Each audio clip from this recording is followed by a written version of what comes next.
Danielle Smith stuns Carney. Bold demands for Alberta's future rejected in defining Showdown. The relationship between Alberta and the federal government has reached a critical juncture, marked by Premier Danielle Smith's assertive presentation of a comprehensive list of demands to Prime Minister Carney. This defining showdown underscores the deep-seated tensions simmering between the province and Ottawa, primarily fueled by disputes over resource management, environmental policy, and the fundamental principles of provincial autonomy within the Canadian Confederation. Premier Smith's demands are not merely a list of requests. They represent a culmination of growing frustration within Alberta, a sentiment that the province's significant economic contributions, particularly from its oil and gas sector, are consistently undervalued and often undermined by federal policies. Her proposals target a wide array of issues, each designed to reshape Alberta's role and influence within Canada. At the forefront of Smith's demands is the insistence on unfettered access to energy corridors, a crucial element for Alberta's economic future. She envisions a seamless network of export routes stretching north, east, and west, enabling the unimpeded flow of Alberta's resources to global markets, free from interprovincial barriers or federal interference. This unrestricted access is seen as vital for Alberta to capitalize on its vast energy reserves and contribute effectively to the national economy. Furthermore, Smith seeks the repeal of several key pieces of federal legislation that Alberta views as actively hindering its energy sector. Bill C-69, the Impact Assessment Act, is a prime target, criticized for creating a complex and burdensome regulatory process that delays or even prevents crucial energy projects. The tanker ban off British Columbia's coast, implemented to protect the marine environment, is another source of contention, effectively blocking Alberta's ability to export its oil via tankers through the Pacific Ocean. The clean electricity regulations, designed to transition Canada to a cleaner electricity grid, are also perceived as a threat, given Alberta's reliance on natural gas for power generation. Smith also demands the return of administrative control over the industrial carbon tax to the provincial government.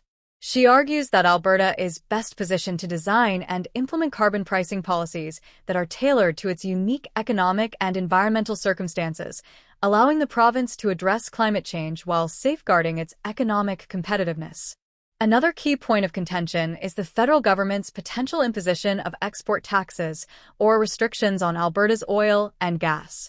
Smith firmly rejects any such measures, asserting Alberta's sovereign right to manage its resources without undue federal interference. She argues that export restrictions would unfairly penalize Alberta's energy sector, undermining its ability to compete in the global market and generate revenue for the province and the country.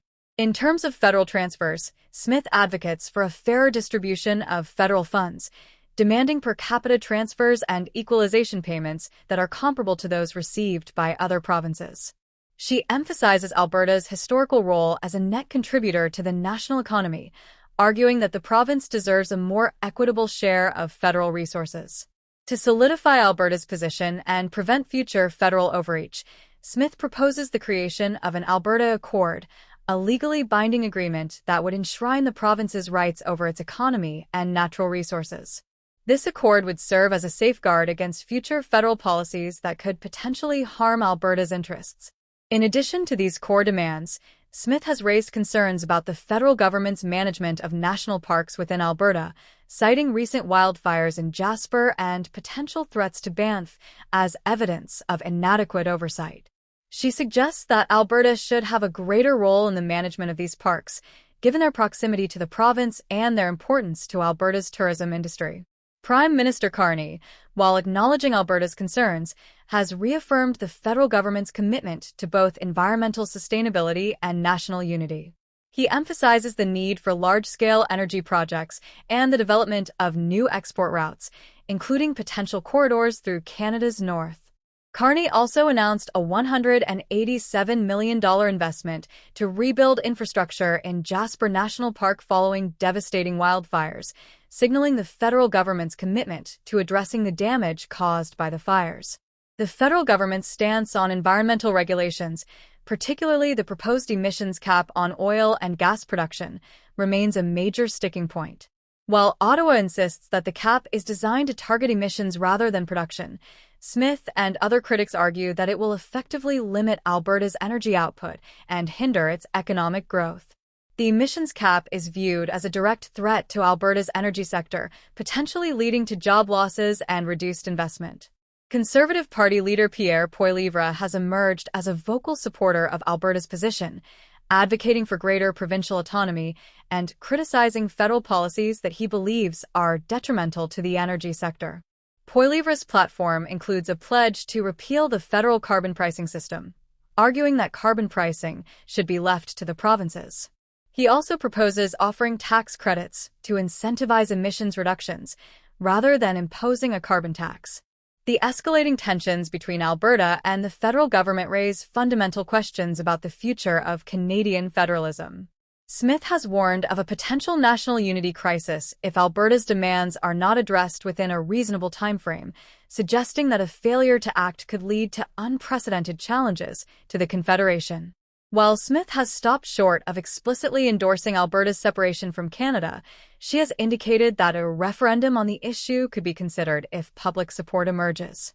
This echoes sentiments expressed in the 2020 Buffalo Declaration, which called for significant structural changes to recognize Alberta as an equal partner within the Canadian Federation. Public opinion in Alberta remains divided, with a majority of residents expressing a desire to remain within Canada, but also voicing strong frustration with federal policies that they perceive as harmful to the province's interests. The upcoming federal election is expected to serve as a de facto referendum on these issues, with voters weighing the federal government's responsiveness to provincial concerns. Premier Danielle Smith's assertive demands represent a pivotal moment in Canada's ongoing dialogue about federal-provincial relations, resource management, and the very nature of national unity. As the federal government grapples with these complex issues, the outcomes will have far-reaching implications for the country's political landscape and the cohesion of the Confederation. The resolution of this conflict will not only shape the future of Canadian federalism but also determine the balance of power between the federal government and the provinces, influencing the direction of the country for years to come.